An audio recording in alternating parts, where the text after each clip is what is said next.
from time to time. Tomorrow I'm going to get to go, right? My first time this year. And it's something that we get to do to go encourage the brothers because a lot of times people give up on us because they lose hope in us. But God never gave up hope on us. That's why on Sunday we have a class called There's Hope, right? To encourage people. And we ask God to give so that we can support the prison ministry. It's called the Answer Prison Ministry, right? And we support him every month. And this brother was a part of that, one of the prisons that we go to.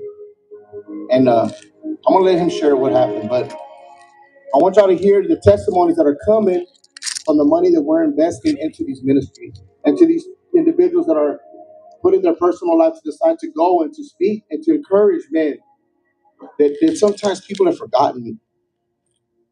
Some of these guys have been there 20, 30 years. Life is tough, especially when you don't have nobody to talk to, nobody to write to. But Brother Joseph has got a mean testimony. And today he's going to share a little bit how the Lord helped him through his journey. Amen. Y'all give Brother Joseph a big round of applause.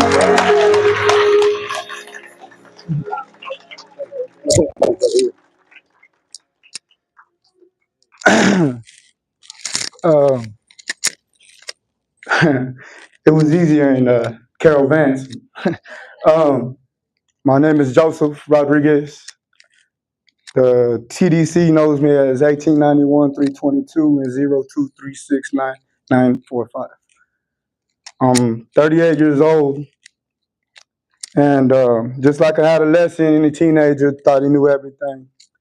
And of course, I got in a lot of trouble. But 2010, June 7th it'll mark 15 years that I will forever remember that I lost my twin, my identical twin. And I found him in the tub. He had just gotten out of Bentop Hospital for brain aneurysm. Only brother that I knew that was running around ICU, running around acting like nothing. And I was just like, man, just chill, you know. And that same day, he went home. He's like, I'm good, bro. I'm good. I'm going to go home. And it's all right. I'm good. He just had a 6-month-old son. My nephew's about to be 15 years old on November 30th this year. But he went home. I just remember him going in the restroom and he was in his boxers and everything and his shirt. And, you know, he yelled for me and he's like, hey, bro.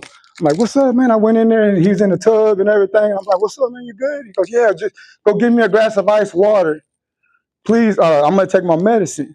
They gave him high blood pressure medicine and some pain meds. So, you know, nothing too severe, you wouldn't think, right? And I brought it to him. My grandmother was like, what did Mijo want? She just wanted a glass of ice water. I took it to him real quick, and he literally, you know what I'm saying, right away just took the medicine and, you know, chilled. And he's like, I'm like, you all right? He go, yeah, yeah, yeah. I said, you want me to lock the door? He go, nah, just close the door. And then about 15 minutes later, we coming out my bedroom where I'm staying with my grandma and my Thea, and there's water coming from the restroom. I come out and my grandma was there, and she's yelling, and I see my brother submerged with a towel over his head, and I pull him out.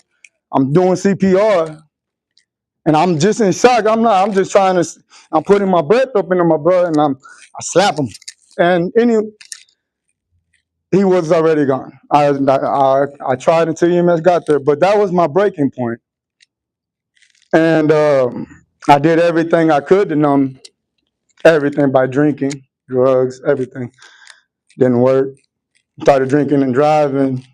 Got pulled over, whatever, DWIs. And I was just so lost. I'm like, man, you know, I sit back and I remember this at his funeral, and this is how amazing that I just finally seen how God really works, right? But at the same time, I'm cursing God because you just took everything from me. Like, I have it, half of me is gone. What I would question him, like, what are you gonna do to fill that void? Like, I blame you. Like, he was only 23 with a 6-month-old son. Why not me? I was the one doing all the hate, the craziness and everything. My brother, he had an aura that just drawed you to him. They were all like, yeah, Jacob's good. Joseph, I don't know what you out of there. And, you know, I was lost for a long time, for like 12 years. 12 years, I didn't know what to do. And of course, I ended up prison, came back, still did it. And then this last time, I was on my back and I was like, God, I'm tired. I give it to you. Show me what you want to do because I'm tired. I don't know what else to do.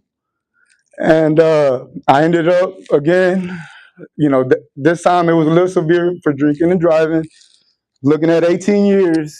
And, I was like, man, I really messed up this time. I was like, I know my brother wouldn't want me crashing out like this, wanted me to be a role model, right? He wanted me to be there for my nephew, but how can I be there for my nephew when I can't even be there for myself, And I'm like, man, I know why, I don't get to see, spend that time back then with my nephew because I'm like, man, I was no role model. Going in and out of prison ain't somewhere where you want to take your kids or anything, because the stuff you got to shake down through the whole process. It was just not something I wanted for my nephew or any of my kids. And man, I just told God, like, just give me the strength and I'll do it.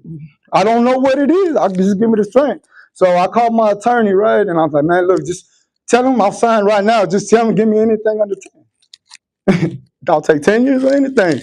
So by the grace of God, they said, man, if you come in November 4th, this was back in 20, they were like, hey, they're going to give you 5 years if you come in.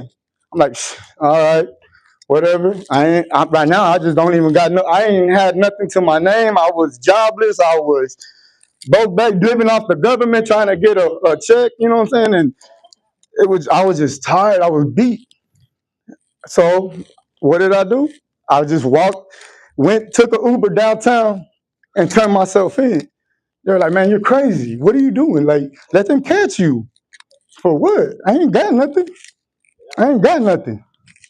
I got a TV, a bed that somebody gave me, and I'm living with my brother in the trailer, my other brother in his trailer. It's like, man, I ain't got nothing. So I did that. And I was like, God, just tell me okay, I know I'm telling all these youngsters that are worried about making bond and everything. And I'm like, bro, you'll be all right. Don't worry. Oh, when you getting out? Probably like 25. I don't know, at 2025, 2024. He's like, oh, so yeah, man, this ain't where it's at. You know what I'm saying? I promise you it ain't where it's at. So I knew where I was going, the people that I was going to come across. I knew the things already because I already had went there, but I went already knowing that I was tired. And that was the biggest thing for me because I could never say because my ego was too big and everybody wants that machismo, that photo of being the toughest guy on the block, whatever it is. And so I just went in there and I said, okay, God, help me out here. COVID, of course, was going on in 20, right? So we had a 15-day mandatory thing where we had to be excluded. I said, man, I don't know what I'm going to do. If I'm just in there and I ain't got no book, I don't got nothing, right? I just need to find something to read to get me past these 5 days. And they had a book, and it wasn't the Bible or nothing, but it had a book. It was by Greg Rice. It's called The Gifts of Freedom, Prison Edition. And that was the first time I heard anything about the word and mainly about God because I didn't know not a lick or nothing. Fast forward, I started reading and I started seeing little things that I was being tested on. And I guess I'm just on my back in that cell just talking. All right, God, what you want me to do? I'm keep reading. I like what I'm reading. And there was this little 18-year-old. He would flood his stuff and everything. I'm like, God, why are you doing this to me? I don't know why this kid here is 18 years old, I believe, and he was like just obnoxious. And I was like, man, as soon as they pop this door and they give me my 1 hour, I'm gonna try to run out and get this guy because he don't wet all my stuff. And it was just my thoughts, right? Man, God, and then I read this Romans I was telling Brother Rick and them said not to repay evil with evil, and I was like, man, you know what? I was like, my whole life I've been living, eye for an eye, hit for hit, whatever. I was like, man, my whole life has been a lie, you know. And fast forward, I was like, okay, this kid, I just got commissary now. The same kid that I want to grab it to, he was hungry. I was sitting there making something, and he's in the cell next to me, and he's banging. He's like, hey, bro, I'm hungry. I'm like, man, what? You just wet all my stuff, and I'm just like, God, what are you doing? You know what I'm saying? Like now I feel bad because I'm over here, and then I got a little youngster that's hungry, and I'm like, okay. I said, I'm gonna do it, man. I don't know if I should, but I'm gonna do it. So I get him a tortilla spread, make him a little burrito here, bro. And I kid you not, this kid was like, I mean, I couldn't see him, but by he told me, he's like, are you for real? Are you for real? Like, and then he had about 15 minutes. I hear him grubbing, and he goes, hey, brother, I just want to let you know I apologize for all that chaos. And I'm like, I ain't never had nobody apologize to me really like that. I mean, in being incarcerated, and then that's why I'm like, oh, okay, so being nice to other people and all this is really working. Okay, this is making it easy. So fast forward, I get transferred to Lopez, go to Lopez, started there, got into the faith base and everything. Like I said, I surrounded myself with older gentlemen, knowing that my mind, if I went around the same people that I was affiliated with back then, I knew I wasn't going to change. So I started hanging around with the older gentlemen that probably had a little bit more wisdom or something, but they were always up early in the morning reading the Bible. So I just started copycatting, imitating them like a little puppy, or a little baby. I'm like a baby barely crawling, and I'm trying to sponge this. This is how we're supposed to do things. This is normal. What I wasn't doing wasn't normal, but I started imitating that, and I started because I knew that I needed something to change in me because I was just beat up, and I didn't know what else to do. I was killing myself drinking. Probably could have killed somebody else, and then so I started imitating them. I got into a faith-based dorm. We started watching movies and watching scriptures and praising. But again, I never, never, never, never, never had opened the Bible or read a word. What got me is like what Brother Terrence said, man, was the worship.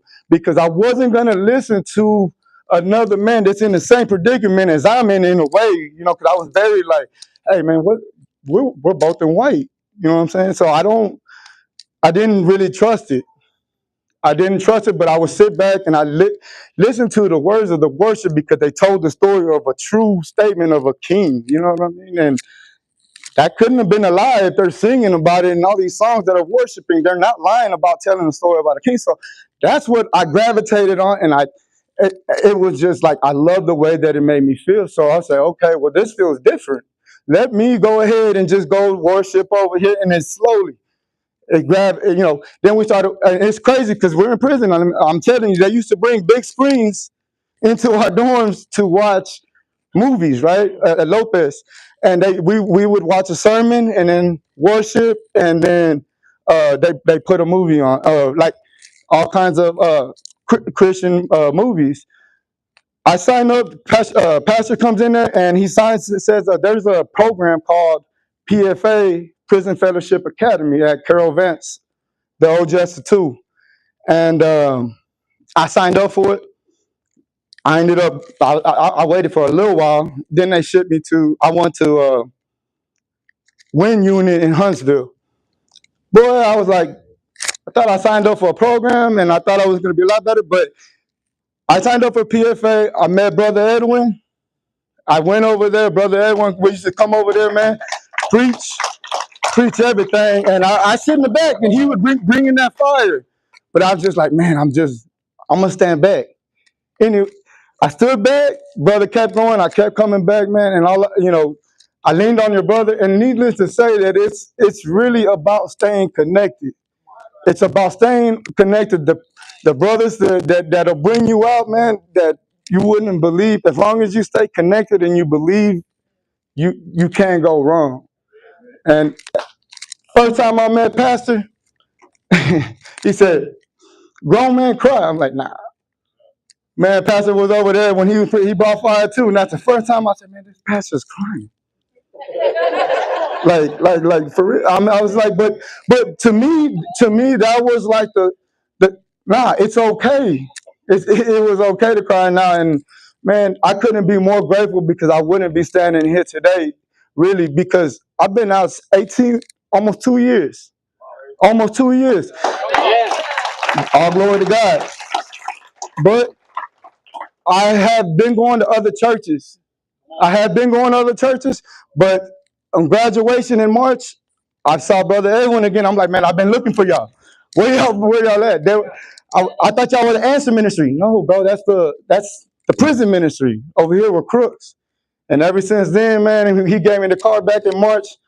I try to come as much as I can, Bible study 3 times a week, and I live in Katy. Come on. I come 3 times. I try to stay faithful coming 3 times a week.